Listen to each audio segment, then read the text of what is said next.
a particle of charge q and mass m is moving with a velocity minus vi cap v not equal to 0 toward a large screen placed in yz plane at a distance d.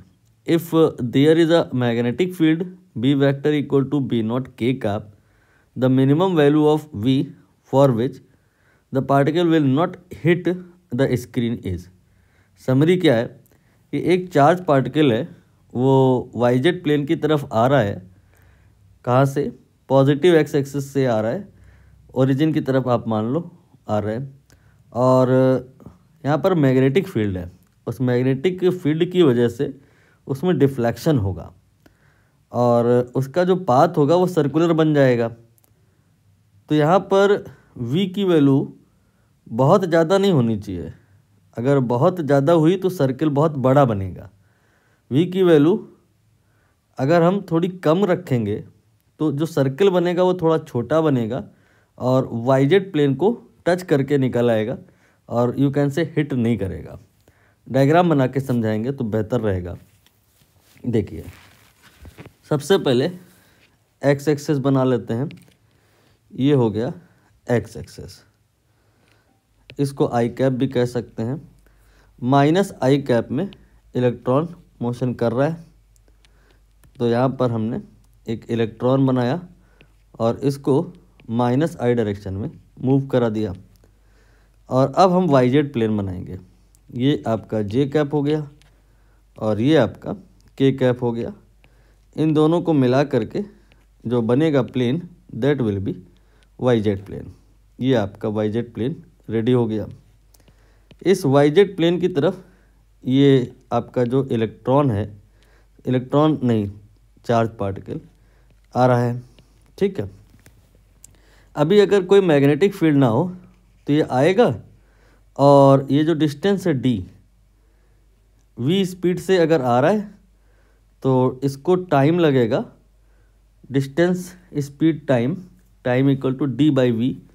इतने time बाद यहाँ से O point पर पहुँच जाएगा और इस large screen को वो हिट करेगा.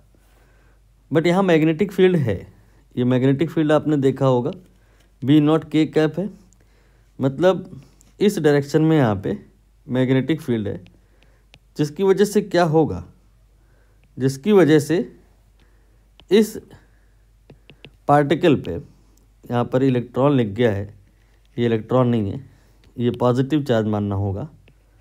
एक फोर्स लगेगा और उसकी वजह से इसका पाथ सर्कुलर हो जाएगा. ये कैसे पता चला? जब वेलोसिटी और फील्ड के बीच का एंगल 90 हो. यहाँ ऐसा ही है. ये आपकी वेलोसिटी है और ये आपकी फील्ड है. तो वेलोसिटी एंड फील्ड, ये आपका आई और के को मिलाने वाला जो प्लेन है उसमें लाई कर रहा है और एंगल 90 डिग्री का है. तो फिर इसका पाथ सर्कुलर बनेगा. बट पहले देखना पड़ेगा कि फोर्स किधर होगा. तो आप इसी जगह पे जहाँ पर चार्ज पार्टिकल बनाए हो वहीं पर मैग्नेटिक फील्ड भी बना लो. तो आपने यहाँ पर दो वेक्टर बना लिए, एक वी कैप और एक बी कैप. और अब हम निकालेंगे फोर्स. फोर्स होता है क्यू वी क्रॉस पी. तो वी ये हमें पता है माइनस आई कैप है, बी हमें पता है के कैप है. हम प्लस आई लिखे ले रहे हैं लेकिन फिर इंटरचेंज हो जाएगा. आई और के नहीं मल्टीप्लाई होगा, के और आई हो जाएगा. के और आई का जो क्रॉस प्रोडक्ट होता है वो जे कैप होता है. ये फोर्स का डायरेक्शन आ गया. यानी कि जो यहाँ पे फोर्स लगेगा वो पॉजिटिव वाई एक्सिस में लगेगा. इससे क्या आपको समझ में आया कि क्या ये चार्ज पार्टिकल सीधा ही जाता रहेगा? सीधा ही क्यों जाता रहेगा? जब मैग्नेटिक फील्ड की वजह से वाई डायरेक्शन में फोर्स लग रहा है तो ये चार्ज पार्टिकल मोमेंटम की वजह से सीधा जाने की कोशिश करेगा. बट फोर्स ज़्यादा इफ़ेक्टिव है तो ये फोर्स की बात मानेगा और धीरे धीरे डिफ्लेक्ट होगा और इसका पाथ जो है ये सर्कुलर हो जाएगा। ये आपने सर्कुलर पाथ बनाया, ठीक है। अभी ये मैंने जो सर्कल बनाया है ये काफ़ी बड़ा है, ये इतना बड़ा है कि आप नोटिस करिए कि अगर हम बनाएं तो ये YZ प्लेन को पेनिट्रेट करके बैक साइड से होते हुए कंप्लीट हुआ है। लेकिन आपको क्या करना है, V की वैल्यू थोड़ी कम करनी है। तो उससे क्या होगा, स्पीड जब कम होगी तो सर्किल छोटा बनेगा। सर्किल मैंने यहाँ पर अब जो बनाया है पहले की तुलना में थोड़ा सा तो छोटा है। तो आपने नोटिस किया कि अब ये पेनिट्रेट तो किया लेकिन थोड़े से यहाँ पे चांस कम हुए। और अब अगर हम V और कम करें तो ऐसा भी संभव है एक परिस्थिति में कि ये Y एक्सिस को टच करते हुए रिटर्न हो जाए। यही पर पूछा है कि V कितना होगा, मिनिमम V। उससे ज़्यादा अगर आप V रखोगे तो फिर ये पेनिट्रेट कर जाएगा यहाँ पर, इस साइड पर, बैक साइड पर आ जाएगा। तो इस सिचुएशन के लिए जो कंडीशन बनेगी वो क्या बनेगी कि इस पार्टिकल की जो ये डिस्टेंस है फ्रॉम द ओरिजिन सर्किल की रेडियस के बराबर हो जाए। जो अगर सर्किल की रेडियस के बराबर हो गया तो ये जो आपका चार्ज पार्टिकल है ये Y एक्सिस को टच करके रिटर्न हो लेगा।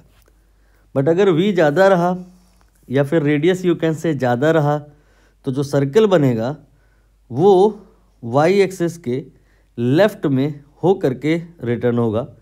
तो फिर यहाँ पर कहा जाएगा कि ये लार्ज स्क्रीन जो है उसको हिट करेगा।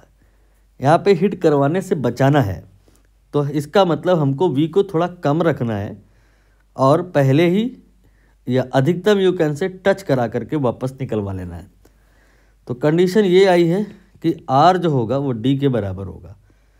और R के लिए फॉर्मूला होता है, ये होता है mv/qb।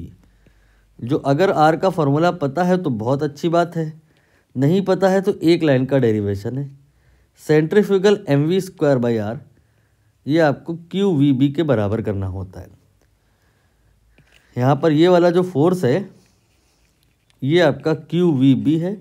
और जब ये सर्कल में घूमेगा तो सेंटर से रेडियली आउटवर्ड डायरेक्शन में एक फोर्स लगेगा, सेंट्रीफ्यूगल फोर्स। ये mv²/r ये qvb के बराबर हो जाएगा। तो r की वैल्यू इतनी आ जाएगी। और यहाँ से अब देख लो, जो निकालना है वो निकाल लो, हमें v निकालना है। तो v की वैल्यू आ जाएगी q, देन इसके बाद d, देन इसके बाद b0 डिवाइड बाई m। यही आंसर है।